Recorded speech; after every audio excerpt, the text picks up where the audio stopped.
You're probably looking at the title of this video and going, what? XenoBits, there's a 3 in the title, how is it a prequel? Well, Castlevania 3 is a prequel, so this isn't the first time this has happened. Anyway, let's get to the theory. So obviously, Xenoblade 3 takes place after both 1 and 2, but I don't know if the same could be said for Xenoblade X. For years now, people have been debating how Xenoblade X fits in with 1 and 2, and I think the answer is that it likely takes place after 3. Here's a quick recap of X's setting if you need a refresher. At the beginning of the game, Earth is destroyed by aliens, and a number of ships are able to escape the atmosphere and get away from the attackers.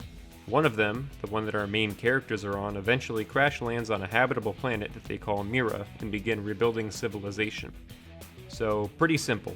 We're on a whole different planet. And this planet is full of references to Xenoblade 1. There are Nupon on Mira, as a matter of fact, and they refer to the humans as Hom-Hom. Unless it's a massive coincidence, these Nupon know what Homs are. On top of that, Tatsu references the legendary frontier village later on in the game. There's also a quest item called the Sword of Legendariness, which is pretty much just the Monado. What I'm trying to say is that Mira is the planet that Xenoblade 3 takes place on, many, many years in the future. Have I not convinced you? Well, if not, then what about these statues of the Bionis or Mechonis that are in the game? Or the fact that there are Telethia on this planet? There's also the fact that some of the landscapes in the Xenoblade 3 trailer look like they could be areas on Mira. These here could easily be Oblivia, which is full of broken machinery, and this could be Primordia. To be fair, in order for this to happen, there needs to be some multiversal shenanigans. I'm sure some of you are saying, wait, if Earth was blown up by aliens, then how did Klaus activate his experiment?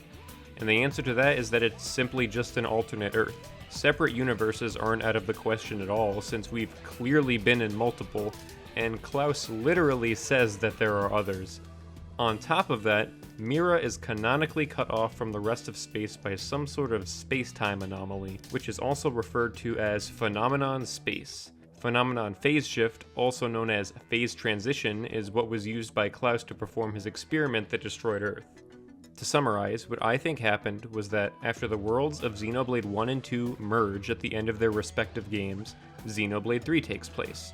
Then sometime after, or even at the end of Xenoblade 3, everything is wiped out, possibly due to the war, and the world is only left with Nupon and animals.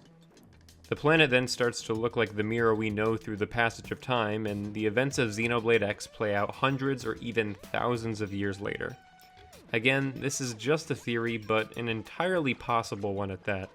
I think many of us have been discounting Xenoblade X in the greater timeline of the series, and it would be cool to see it incorporated.